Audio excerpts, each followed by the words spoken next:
ദാമോദരൻ ചേട്ടാ, കഴിഞ്ഞ വീക്കെൻഡില് എനിക്ക് നല്ല വൈനും ഇതൊക്കെ തരാന്ന് പറഞ്ഞല്ലേ, എന്നിട്ട് ഈ വീക്കെൻഡിലും കിടന്ന് ഉറങ്ങുന്ന ഒന്ന് എണീരി, എനിക്കൊന്ന് ഒരു വൈന് തരൂ. വൈന് വിസ്കി ആയാലും മതിയായിരുന്നു.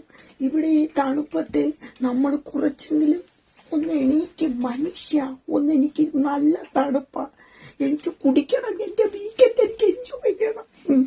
എന്നതാ ഇതിലങ്ങോട്ട് ഒഴിക്കൂ, എനിക്കൊന്ന് ഒഴിച്ച് തരുമോ? കഴിഞ്ഞ ആഴ്ച എന്നെ പറഞ്ഞ് പറ്റിച്ചു. ഈ ഗ്ലാസ്സിലെ നിങ്ങൾക്ക് ഇഷ്ടമാണോ ഇത്? എനിക്കിതൊക്കെ കുടിക്കാൻ ഇഷ്ടമാ. പക്ഷേ ഇയാളെ ഉറക്കമാ, എപ്പോഴും ഉറക്കമാ. കഴിഞ്ഞ ആഴ്ച ഇതെല്ലാം ഒറ്റയ്ക്കടിച്ച് കിടന്നുറങ്ങി. എനിക്ക് ഒറ്റയ്ക്ക് ഇരുന്ന് കുടിക്കാൻ ആരെങ്കിലും കമ്പനി തരുമോ? നിങ്ങൾ തരുമോ കമ്പനി കുടിക്കാൻ? വീക്കെൻഡ് അല്ലേ, അടിച്ചു പൊളിക്കണ്ടേ? എന്നാണ്ട് നല്ല വൈനുണ്ട്, നല്ല വൈൻ. പക്ഷെ ഈ മനുഷ്യനെ കൊണ്ട് ഞാൻ തോറ്റു. മിണ്ടിപ്പോവരുത്. ഇന്ന് അതാരോ വാതിൽ മുട്ടുന്നു എന്ന് പറഞ്ഞ് എന്നെ വിളിക്കണ്ട. കഴിഞ്ഞ ആഴ്ചയും പോയതാ. അതുകൊണ്ട് ഈ ആഴ്ച എനിക്ക് കമ്പനി തന്നാൽ മതി. വാതിൽ മുട്ടുന്നു എന്ന് പറഞ്ഞ് ഫ്രണ്ട്സിനെ കാണാൻ പോകണ്ട. ഞാൻ സമ്മതിക്കില്ല.